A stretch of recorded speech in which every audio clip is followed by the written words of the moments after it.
Okay, this is Frank from Gettysburg Historic Walking Tours, and today we are going to do a video on the Black Horse Tavern. This is one of the most historic buildings in Gettysburg and maybe the most well-preserved tavern of the town. Now, the Black Horse Tavern, though this current house was built between the year of 1812 and 1813, the property actually goes back much further.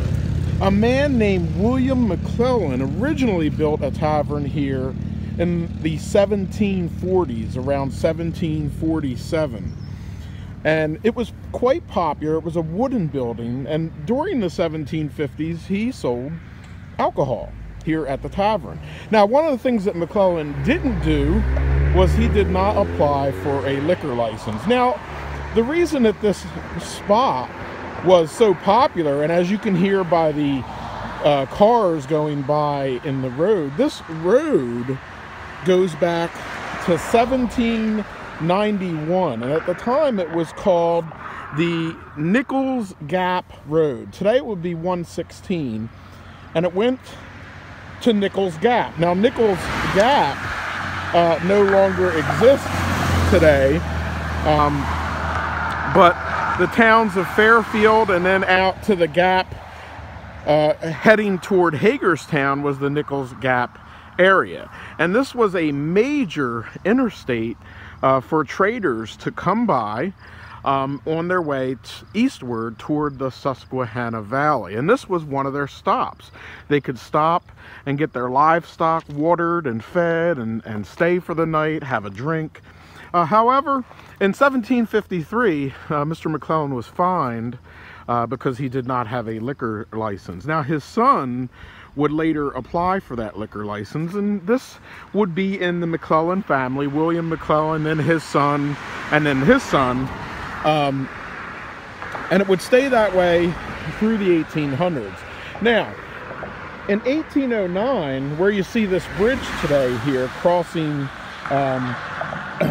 the creek, there was a stone bridge that was originally there in the year of 1809. Now, in 1843, this farm was sold to a man named Francis Breen. And Francis Breen was one of the wealthiest guys in Cumberland County, if not the wealthiest. He owned well over $30,000 in real estate in Cumberland County. Well, the farm was sold to him, and he had this farm during the Battle of Gettysburg. So this has been part one of the Black Horse Tavern, or Bream's Tavern, here on Gettysburg Historic Walking Tours. Okay, this is going to be part two of the Black Horse Tavern here with historian Frank Patrick Marone Jr. here on Gettysburg Historic Walking Tours. Now, on July 1st, 1863, General Andrew Humphrey of the 2nd Division of the 3rd Corps Army, who was marching with the 3rd Corps, ended up taking a left and ended up coming up this road here, the Black Horse Tavern Road, to the Black Horse Tavern. He was trying to find the Union Army, and when he got here, he was met by Francis Bream, who told him he was in a bit of a bind because he had totally missed the Union Army. The Union Army was in that direction to the northeast, and he was actually now behind Confederate lines.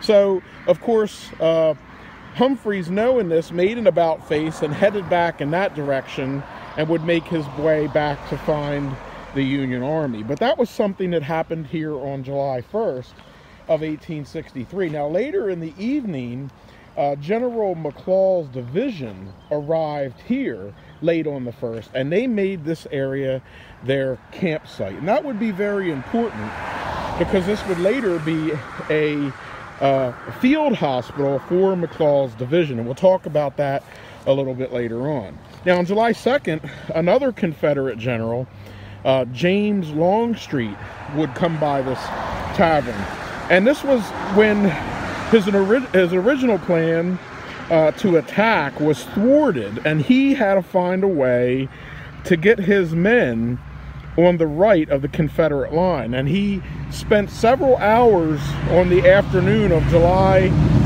2nd, 1803. Excuse the noise here. He spent several hours marching and counter-marching his troops. And we did a great video series a couple of years ago. You want to go back and watch it. It's called Longstreet's Counter-March. It's something that's not mentioned about the Battle of Gettysburg, but it actually delayed his troops. Instead of attacking 11 in the morning, the attacks on July 2nd would not step off until about 4 p.m. That was because he was counter-marching. Now, as his troops came by the tavern here, he decided he had to find a way to get to the Confederate right, and he headed up this road. And just up the road there in the distance, where that line of trees is, the road bends to the left and then goes up to the top of a hill. Now, if you were to walk that direction today and get to the top of that hill, which is also part of this hill that you see, you would then see Little Round Top. So General Longstreet ran into a problem because when he got to the top of that hill and seeing Little Round Top, he spotted the Union Signal Corps on the top of Little Round Top. Being afraid that the Union Signal Corps would spot him, giving away his position, he then marched back into this direction and continued his counter-march. And if you want to see the route of the counter-march, please go back and watch that video called Longstreet's Counter-March. Also, a man named Colonel John Black seen this tavern, another Confederate. And Black was a non-drinker, and he knew that taverns had whiskey. And one of the things he did was he ordered men under his command to destroy any of the whiskey in this building. And of course, Longstreet asked him if he had saved any of the whiskey for both him and Black, and Black responded that, "You know, sir, I don't drink, and no, I'm afraid I did not." So, of course, So I'm sure as Longstreet did those marches there on July 2nd and found out that there was no whiskey here, he could not have been very happy. Now, again, as I said earlier, this also became a field hospital for General McLaws' division under the supervision of Dr. Simon Baruch. Many of the troops that were here were from the 2nd and 8th North Carolina, who got ripped up along the Wheatfield Road on July 2nd. Over 70 Confederate soldiers were buried here and around the Bream House and the Bream Barn, which you see in the distance over here. And there were 222 Confederate wounded in all at this spot here, including one officer who was actually buried in the cemetery that sits behind the house. Now, of course, on July 4th, Lee's army is retreating back down the Fairfield Road, and Ewell's Corps comes up Hers Ridge Road to the Fairfield Road. Now, one of the things that has changed a lot about this area is the road itself. Today, Route 116, as you see that car head east, goes through that little cutout in the gap. But that was not a part of the original road in 1863 that was known as Nichols Gap Road. The road that existed then today would be Bream Hill Road, and in the distance I've actually parked my Toyota there as a marker. So Ewell's Corps are coming from Hers Ridge Road down this way, and they meet at the Fairfield Road, and then they come in this direction here right by the barn to the Black Horse Tavern, and then head west into the Gap and then off into Maryland and Virginia with the rest of General Lee's army and the wagon trains filled with wounded. After the war, Francis Bream would put a claim in for damages to his property in the amount of $7,000, and he was reimbursed zero. He was told by the federal government that the damages, including the destroyed whiskey, were done by the Confederate Army, and that the United States was not responsible for any damages done by the Confederacy.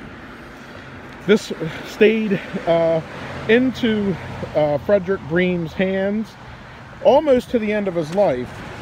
In 1879, he ran it as a tavern, and of course, the following year he passed away. Again, this is a spot, one of the older buildings in the town, one of the best preserved taverns in the town, that goes all the way back to the 1740s and 1750s, and it was used by and passed by both armies on July 1st, 2nd, and 3rd, 1863. This has been the Black Horse Tavern here on Gettysburg Historic Walking Tours. Okay, we are here at McClellan Cemetery. It's one of the oldest cemeteries in Gettysburg, and it sits off of the Black Horse Tavern, which you can see here in the different distance, rather. Now, the McClellan Cemetery was the original McClellan family plot. We did say that the McClellans were the ones that started what would later become the Black Horse Tavern, that would be owned by Francis Bream. And in the cemetery are some Revolutionary War soldiers. There's a Confederate officer who was wounded and died at the Battle of Gettysburg. And again, there's a Revolutionary War soldier here. And this cemetery has a lot of unreadable stones that have completely worn away. And again, it sits here just on the north side of the Francis Bream Tavern. This cemetery, of course, was here during the actions here at Gettysburg on July 1st, 2nd, and 3rd of 1863.